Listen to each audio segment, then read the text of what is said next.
My name is Mike Rennick. I'm a real estate broker. I'm the senior broker, the team lead with Keller Williams on the Water, based out of the west coast of Florida. We're actually coming to you and broadcasting live from Anaheim, California. It is 6 a.m. out here, so you notice I don't have a tie on. I don't have all of my normal broadcasting equipment, so it might look a little bit relaxed, and that's because we're traveling. We have an opportunity to share and to learn from 5,500 of the top agents in the nation at the Tom Ferry Conference out here, and Eric and I are both here. We're learning a lot, and actually we'll get to share this afternoon by spending a little bit of time up on stage, so we're excited about that. So what we have this morning is our Title Time with Mike and Mike. It will be a weekly broadcast, and my partner in crime here, and I'll bring him on in just a minute, is Michael Hankin. He is an attorney with the law firm of Hankin and Hankin. Mr. Hankin practices primarily in the areas of residential and commercial real estate transactions. He's an approved agent for the Chicago Title Insurance Company, the Attorney's Title Insurance Fund, and the Old Republic Title Insurance Company. And he has been designated as a board-certified real estate attorney. That's the highest level of recognition by the Florida Bar. He regularly represents buyers, sellers, and lenders in all aspects of real property transactions. Mr. Hankin grew up in Sarasota, attended Riverview High. He went on to Emory University, where he received his Bachelor of Business Administration, and then Wake Forest University, where he obtained his Juris Doctorate degree, which of course allows him to practice law. So we're very honored to have him. Again, I'm remote. The tools are a little bit different. Let me bring Mike in. And good morning, Mr. Hankin. Good morning, Mike. Thanks for having me. You're looking dapper today with the tie. I like that. You bring class to the broadcast, as I don't have on the formal shirt or the tie today on the trip. We'll give you a pass since you're out in California working. So it's always about trying to get better for the clients. What can we do better? What can we do from a higher level of service? But today, what we're going to do is, Mike, I'm going to ask you to share your background and expertise in terms of title insurance. What is it? Is it necessary? All those kind of things. If you would do that, that would be great. Absolutely, and appreciate you having me here today. Today, I want to talk about what I think is a very important topic in the closing process, and that's title insurance. Most people have no idea what it is, whether or not they need it, how much it costs, or what it really does. So I think this is an important and relevant topic to most home buyers. So first of all, what the heck is title insurance? Title insurance is an insurance policy that's typically purchased when a buyer also buys a house, and it covers against a litany of things. It covers prior mortgages or liens which would encumber the property. It would cover a prior deed that was done that was forged, or perhaps a party was omitted in a prior deed. Covers a lack of right of access to the property, which means that you have the right to drive to and get to the property from a public road or public street. It covers forgery back in the chain of title. So there's a lot of different things that it does cover. You may say, well, none of those things ever really happen. But I can tell you each of those things that I've just mentioned, we've encountered over the last 15 years of writing title policies. One of the most common things that title insurance covers that winds up being an issue is encroachment of the improvements into easements or setback lines.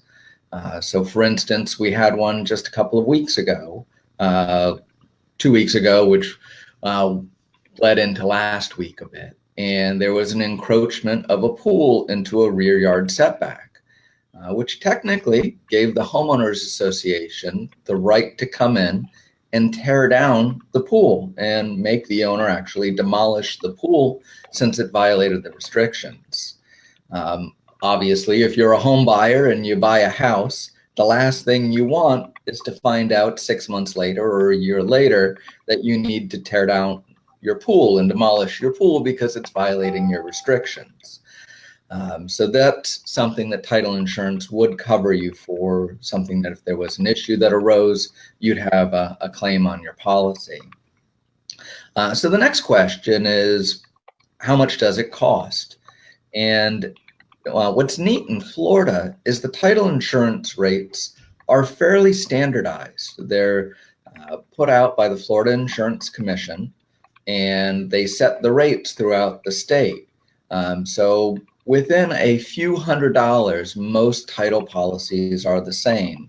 Not most title policies are the same. Most title policies rather cost the same amount, and that's roughly 1/2 of 1% of whatever the purchase price is. So if you're buying $1 million house, title insurance is roughly $5,000. And do you need it? And I couldn't emphasize more that it really is a necessary thing to purchase when you're buying a house. A home is typically the average person's largest investment, and not to insure it against these things that could completely defeat a person's ownership, to me seems crazy.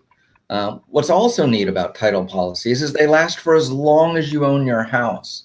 Unlike other insurance policies that you have to continue to pay a premium each year, once you buy that title policy at your closing, it covers you forever. And so it really is, I think, a valuable thing that people should buy. And it covers any number of things, which really do happen quite a lot. Mike, let me ask a question. So let's say there's a purchase. Mm-hmm. And let me just do a round number. It's a $500,000 purchase. And over time, let's say it's 10, 15 years down the road, and that property is now worth $750,000. And there's a problem with the title. What happens to the appreciated value, the extra $250,000 in this case, to that owner? Unfortunately, title insurance only covers the amount of its face amount, which is typically the purchase price. You could always later on go and purchase more title insurance if you wanted to, but typically your purchase price is sufficient to cover most problems. So typically it's not 100% loss when you do have a loss. So in the example I gave previously of the encroachment of a pool into a setback, there the diminution in value of the property from the removal of the pool is likely less than what the original purchase price of the house was. So typically the purchase price is enough coverage, but you can always purchase more later if you'd like. So one way to look at this is we all live in a life of insurance, and insurance is something we purchase and we hope that we never have to use. It could be car insurance, it could be home insurance, it could be medical, dental, whatever. So title insurance is, so when something happens that couldn't be found at closing, the new buyer or the new owner at the time is going to be protected up to the value of that policy. Is that correct? That's correct. And actually your question illustrates an interesting issue. We had one about 3 weeks ago where a prior title company had missed a $500,000 judgment lien that was affecting the property. Wow. And this poor seller had purchased their property for about $100,000. And unfortunately, that's not enough to cover the $500,000 lien. But it thankfully was enough to at least give them their purchase price back. And they're now in the process of making a title claim. Obviously, that wasn't a policy we issued. I'll tell you, in 15 years of doing this, policies we've issued have not had claims. I like to think that we do a much better job than our competition in avoiding those claims. So it's really, it comes down to everything else. It's the amount of work that you and your firm put into this thing to make sure everything is clear. Absolutely. So, for instance, one of the most important things you can do when you're preparing a title for somebody and handling a closing is really reviewing their survey. Many title companies don't know how to review surveys. They aren't given the proper training. They don't understand the engineering involved in it. They don't know to ask the surveyor to make changes to the survey if they don't reflect all of the information you need. They don't know how to review a declaration of restrictions to find the applicable setbacks, or to review a plat to find the applicable restrictions to then see if they're violated. Those title companies, unfortunately, keep keep attorneys like me in business. They make mistakes that we wind up having to fix. So when there is a title claim, typically the title company hires an attorney like myself to go out and fix a prior title company's mistake. Like all things in life, titles are searched by humans, and humans are fallible. So title defects do happen because of that.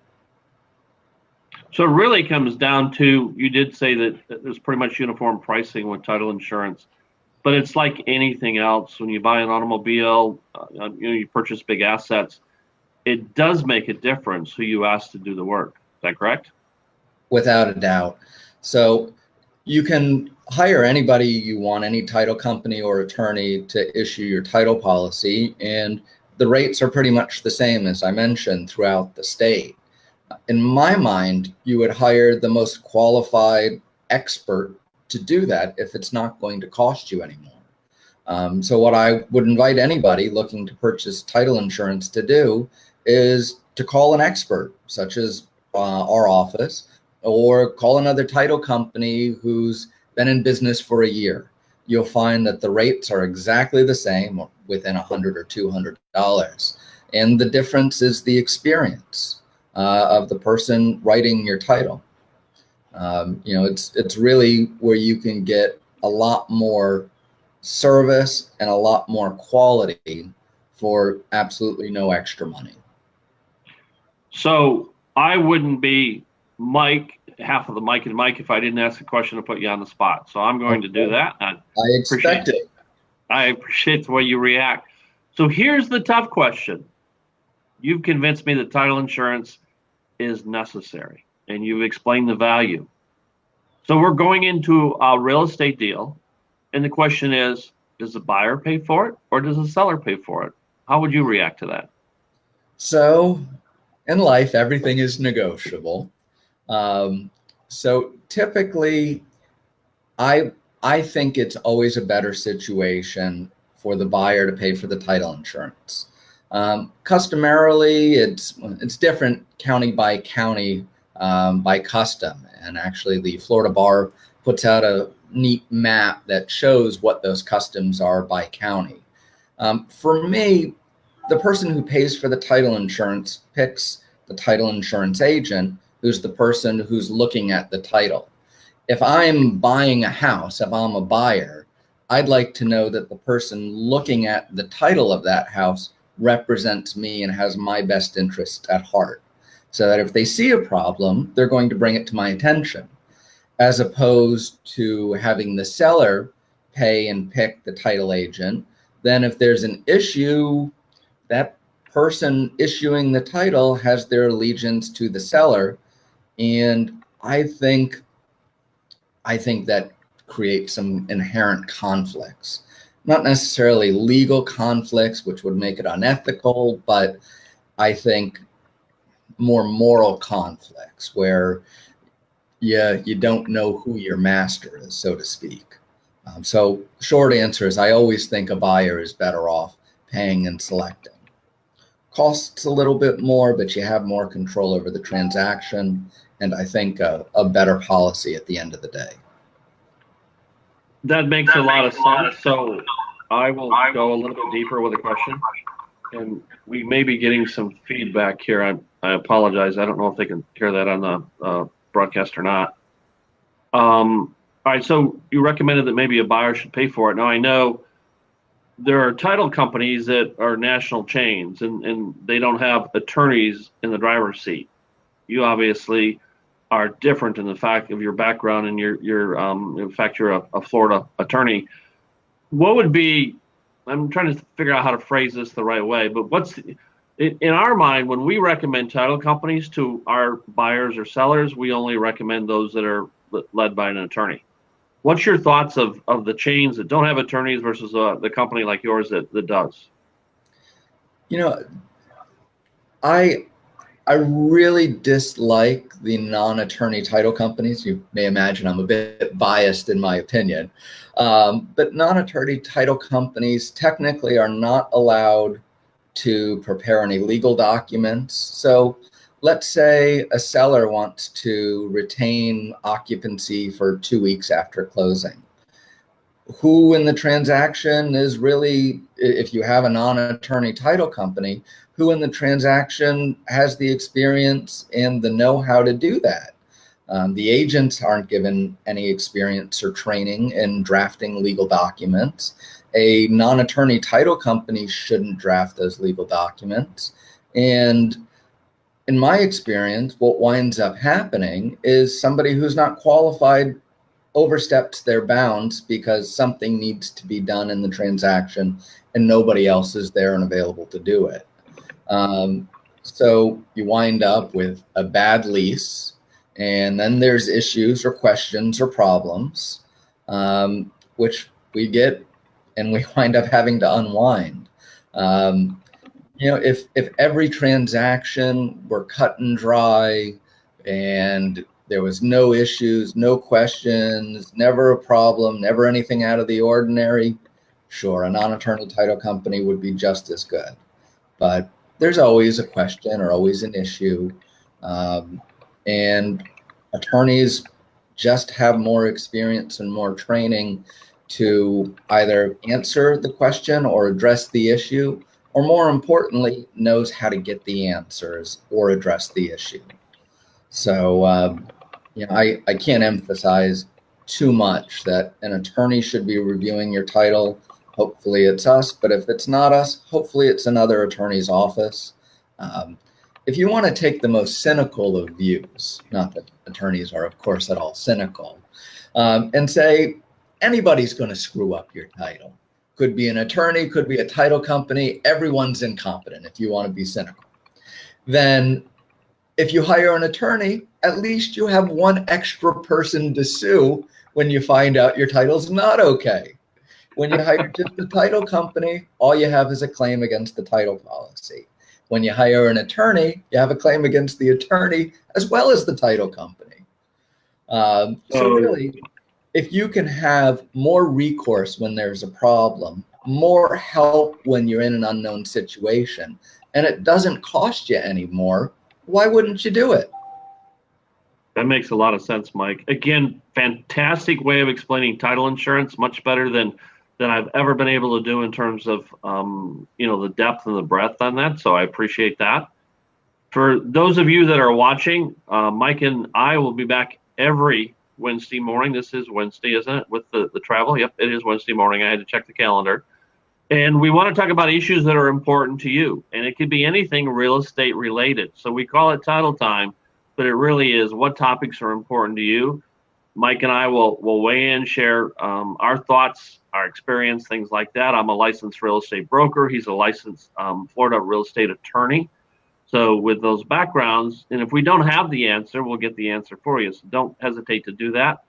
Again, let me apologize. I am remote. I'm in Anaheim, California, so the bandwidth isn't as strong. The pictures may not be as clear. I don't have the formal microphone equipment out here with me. But what we're trying to do is speak from the heart to give you the information you need as a buyer or seller to get the best possible transaction, and that's the motivation. We don't have professional videographers. We don't have lighting and those kind of things. It's the message, I think, that's important.